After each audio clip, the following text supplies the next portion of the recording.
June 14, 15ஆம் தேதிக்கான நடப்பு நிகழ்வு பார்க்கலாம். ஃபஸ்ட்டு கொஸ்டின்,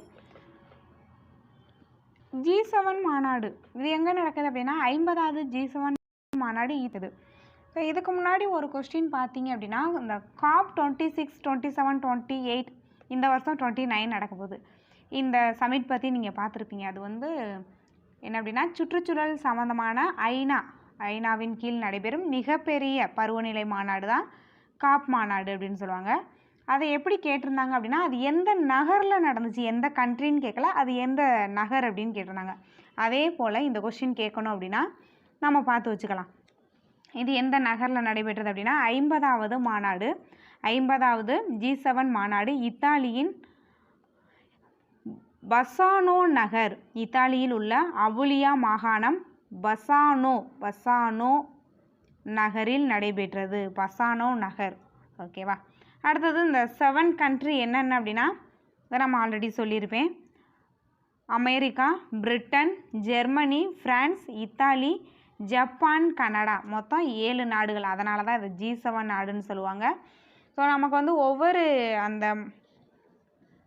ஒவ்வொரு G7 அந்த மாதிரி ஒன்றுக்குமே அந்த எல்லா நாடையுமே ஞாபகம் வச்சுக்கணும்னு அவசியம் இல்லை.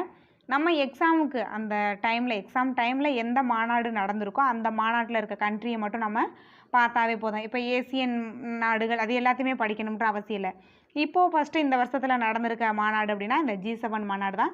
ஸோ இந்த 7 நாடை மட்டும் பார்த்துக்கலாம். அடுத்தடுத்து எந்தெந்த மாநாடு நடக்குதோ அந்த மாநாட்டில் இருக்க நாடுகளை நம்ம படித்து வச்சுக்கலாம். இப்போ இந்த 7 நாடுகள் தான் முக்கியம். அடுத்தது புரி ஜெகநாதர் கோவில். இது இப்போ சமீப காலமாக அதிகமாக நியூஸ் பேப்பரில் வர்ற ஒரு கோவிலாக இருக்குது. இந்த கோவில் பார்த்திங்க அப்படின்னா இது நமக்கு புக்கிலேயே படிச்சிருப்போம். இந்த கோவில் வந்து ஒடிசா மாநிலத்தில் அமைந்துள்ளது. இது எந்த நூற்றாண்டை சேர்ந்தது அப்படின்னா 12ஆம் நூற்றாண்டை சேர்ந்த கோவில். இங்கே கொடுத்துருக்காங்க 12ஆம் நூற்றாண்டை சேர்ந்த புரி ஜெகநாதர் கோவில் அப்படின்னு கொடுத்துருக்காங்க. ஸோ எந்த நூற்றாண்டு அப்படின்னா 12, ஒடிசா மாநிலத்தில் அமைந்துள்ளது. அதுக்கப்புறம் அருணாச்சல பிரதேச மாநில முதல்வராக தொடர்ந்து 3வது முறையாக ஃபெமா காண்ட் பதவியேற்றுள்ளார்.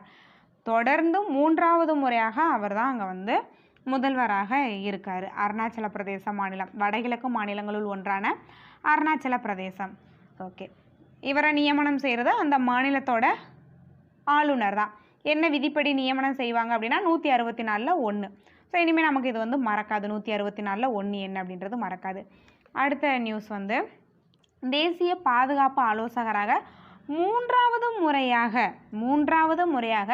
அஜித் தோவல் நியமனம் செய்யப்பட்டுள்ளார். தேசிய பாதுகாப்பு ஆலோசகராக, ஓகேவா, NSA தேசிய பாதுகாப்பு ஆலோசகராக 3வது முறையாக அஜித் தோவல் நியமனம் செய்யப்பட்டுள்ளார். ஓகே, அதே போல் பிரதமரின் முதன்மை செயலராக PK மிஸ்ரா 2வது முறையாக நியமனம் செய்யப்பட்டுள்ளார். பிரதமரின் முதன்மை செயலராக PK மிஸ்ரா 2வது முறையாக நியமனம் செய்யப்பட்டுள்ளார்.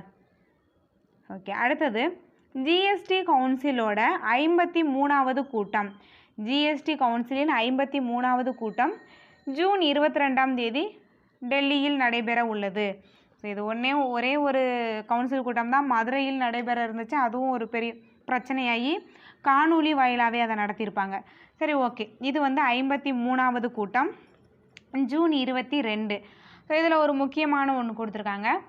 என்ன அப்படின்னா இந்த GST இந்த டேக்ஸ் வந்து பார்த்திங்க அப்படின்னா ஒரு 5 விதமாக விதிக்கப்படுது.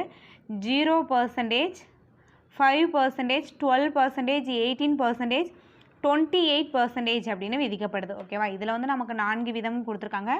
புக்ஸ் பார்த்திங்க அப்படின்னா 0%ம் இருக்கும். ஸ்டார்டிங்கில் GST டேக்ஸ் எப்போ கொண்டு வந்திருப்பாங்கன்னா 2017 ஜூலை 1 கொண்டு வந்திருப்பாங்க. ஜூலை 1 2017 ஜூலை 1 101வது சட்டத்திருத்தம் 2017 கொண்டு வரப்பட்டிருக்கோம். என்ன விதி சேர்த்துருப்பாங்க அப்படின்னா 279 ஏ சேர்த்துருப்பாங்க. 279 ஏ விதி அந்த ஏ வந்து சேர்த்துருப்பாங்க. அந்த ஏ எதற்காக அப்படின்னா அந்த கவுன்சில் யாருடைய தலைமையில், GST கவுன்சிலோட தலைவர் யார், அதில் உறுப்பினர்கள் யார் அப்படின்றத குறிப்பிடுவதற்காக 279 ஏ விதி வந்து சேர்க்கப்பட்டிருக்கோம். எந்த சட்டத்திருத்தம் அப்படின்னா 107வது சட்டத்திருத்தம் 2017. 5 விதமான டேக்ஸ் வந்து விதிக்கப்பட்டிருக்கோம். 0, 5, 12, 18, 28. ஓகே, இதில் பார்த்தீங்க அப்படின்னா இந்த 28% அப்படின்றது ஆடம்பர பொருட்கள் மீது விதிக்கப்படும். ஆடம்பர பொருட்கள் மீது அதிக ஜிஎஸ்டி விதிக்கப்படும் 28. அதோட விட்டுருக்க மாட்டாங்க. ஜெஸ் வரி அப்படின்னு சொல்லுவாங்க, கூடுதல் வரி. ஜெஸ் வரி அப்படின்னு சொல்லுவாங்க. அந்த வரியும் என்ன பண்ணுவாங்க, தமிழில் வந்து கூடுதல் வரி. 28% போடுவாங்க. ஆடம்பர பொருட்கள் மீது 28% போடுவாங்க. ப்ளஸ் இந்த கூடுதல் வரியும் போடுவாங்க. இது நமக்கு புக்லேயே இருக்குது, எக்கனாமிக்ஸ்லேயே இது இருக்குது. ஸோ இதை நல்லா வந்து பார்த்து வச்சுக்கிறோம். ஆடம்பர பொருட்கள் மீது ஜிஎஸ்டி மட்டும் இல்லை, ஜிஎஸ்டியும் போட்டு ப்ளஸ் அந்த ஜெஸ் வரி, ஜெஸ் அப்படின்னா கூடுதல் வரியும் விதிக்கிறாங்க. ஓகே, அது ஒரு முக்கியமான ஒரு கொஸ்டின். இந்த ஜிஎஸ்டி அப்படின்றது ஃபஸ்ட்டு பார்த்தீங்க அப்படின்னா 1954 ஃப்ரான்ஸ் நாட்டில் தான் முதல் முறையாக ஜிஎஸ்டி வரி வந்து அமல்படுத்தப்பட்டிருக்கோம். நாம் இந்தியாவில் பார்த்தீங்க அப்படின்னா 2017 ஜூலை 1 நடைமுறையில் இருக்குது. அடுத்தது வந்து 18வது இந்த ஆக்சுவலாக இது வந்து லோக்சபா தலைவர் தேர்தல் பற்றி கொடுத்துருக்காங்க. இந்த 18வது மக்களவை தலைவர் தேர்தல், 18வது மக்களவை தலைவர் தேர்தல் நடைபெற உள்ளது. இந்த தலைவர் மற்றும் துணைத் தலைவர், இப்போ லோக்சபாவை பொறுத்தளவு தலைவர் இருப்பாங்க, துணைத் தலைவர் இருப்பாங்க. தலைவரை வந்து நம்ம சபாநாயகர் அப்படின்னு சொல்லுவோம், துணைத் தலைவரை துணை சபாநாயகர். இவங்களை பற்றி சொல்கிற விதி என்ன அப்படின்னா ஆர்டிகல் 93 என்ன சொல்லும் அப்படின்னா ஒவ்வொரு 5 ஆண்டுகளுக்கும், லோக்சபா முடிஞ்சு ஒவ்வொரு 5 ஆண்டுகளுக்கும் அந்த ஃபஸ்ட்டு கூட்டத்திலே அவங்க என்ன பண்ணிடுவாங்கன்னா தலைவர் மற்றும் துணைத் தலைவரை தேர்வு செஞ்சுருவாங்க. எங்கே அப்படின்னா லோக்சபாவில் மட்டுமே அவங்களே என்ன பண்ணுவாங்க அப்படின்னா தலைவர் மற்றும் துணைத் தலைவரை தேர்வு செய்வாங்க. மோஸ்ட்லி துணைத் தலைவர் வந்து எதிர்க்கட்சி தலைவராக இருப்பாங்க. அதை பற்றி சொல்கிற விதி பார்த்தீங்க அப்படின்னா 93. மக்களவையில் ஒரு தலைவர் மற்றும் துணைத் தலைவர் கட்டாயம் இருக்க வேண்டும் என குறிப்பிடும் விதி 93.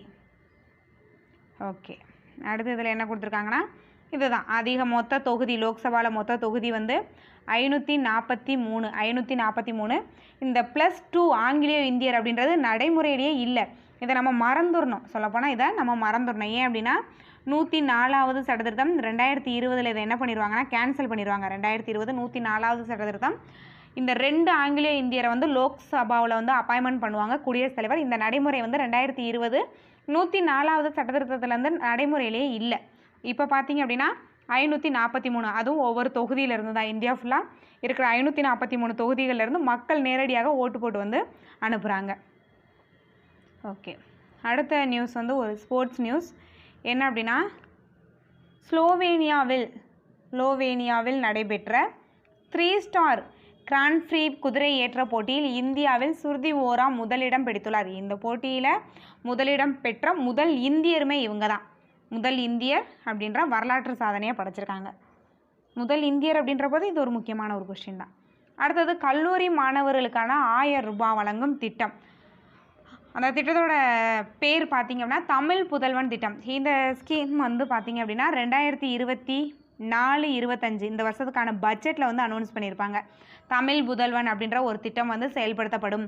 புதுமை பெண் திட்டம் போன்றே சேம் தான் தமிழ் புதல்வன் அப்படின்ற திட்டம். இது வந்து ஜூலையில் நடைமுறைப்படுத்தப்படும்னு சமீபத்தில் 1 மாதத்துக்கு முன்னாடி நியூஸில் சொன்னாங்க. இப்போ என்ன சொல்லியிருக்காங்கன்னா ஆகஸ்ட்னு சொல்லியிருக்காங்க. ஓகே,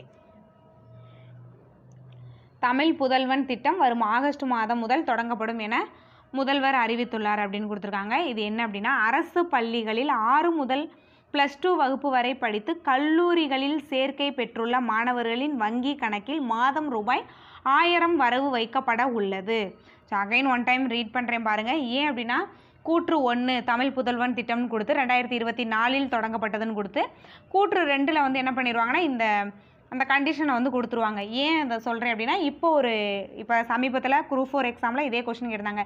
திறனறி தேர்வு திட்டம் எந்த வருஷம் தொடங்கப்பட்டது, எதற்காக தொடங்கப்பட்டதுன்னு கேட்டிருந்தாங்களா, கூற்று 1, 2ன்னு அது போல் கேட்கலாம். ஸோ அகைன் இதை ரீட் பண்ணுறேன். அரசு பள்ளிகளில் 6வது முதல் 12ஆம் வகுப்பு வரை படித்து கல்லூரிகளில் சேர்க்கை பெற்றுள்ள, கல்லூரிகளில் ஜாயின் பண்ணதுக்கு அப்புறம் மாணவர்களின் வங்கி கணக்கில் மாதம் ரூபாய் 1000 வரவு வைக்கப்படும். இதுதான் வந்து தமிழ் புதல்வன் திட்டம். இதே போல் சேம் தான் என்ன அப்படின்னா புதுமை பெண் திட்டம். புதுமை பெண் திட்டமும் கீழே கொடுத்துருக்காங்க, இங்கே இருக்குது பாருங்க. குறிப்பாக மாணவிகளுக்கு மாதந்தோறும் ரூபாய் 1000 வழங்கும் புதுமை பெண் திட்டம். இதை எப்போ தொடங்கினாங்கன்னா 2022 தொடங்கிட்டாங்க. 2022 செப்டம்பர் 5ஆம் தேதி புதுமை பெண் திட்டம் வந்து தொடங்கினாங்க. இது 2024 தான் இந்த திட்டம் வந்து தொடங்கியிருக்காங்க, தமிழ் புதல்வன் திட்டம். அடுத்தது இது முக்கியமான கொஸ்டின் இல்லை. இது என்ன அப்படின்னா ஆந்திராவில் துணை முதல்வர் பவன் கல்யாண் நியமனம் செஞ்சுருக்காங்க. இந்த துணை முதல்வர் அப்படின்ற நடைமுறை வந்து இந்தியா ஃபுல்லாகவே இருக்குது. ஒவ்வொரு மாநிலத்துலேயும் பார்த்தீங்க அப்படின்னா தமிழ்நாட்டிலையும் சரி எல்லா மாநிலங்கள்லையுமே துணை முதல்வர் அப்படின்ற ஒரு வார்த்தையை நீங்கள் கேள்விப்பட்டிருப்பீங்க. ஆனால் இந்த துணை முதல்வர் பதவி அப்படின்ற ஒன்று அரசியலமைப்பில் சொல்லப்படவே இல்லை. ஓகேவா? இதை வந்து சமீப காலத்தில் ஒரு 2-3 மாதத்துக்கு முன்னாடி நியூஸ் பேப்பரில் இதை கொடுத்துருந்தாங்க. எடிட்டோரியலில் ஃபுல்லாக இந்த முதல்வர் துணை முதல்வர் பற்றி கொடுத்துருந்தாங்க. பட் அதிகாரம் வேணால் அதிகமாக இருக்குமே, பிரிக்கப்படும்.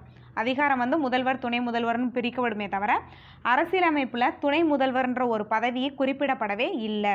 அப்போ அரசியலமைப்பு அங்கீகாரம் எதுவும் இல்லை.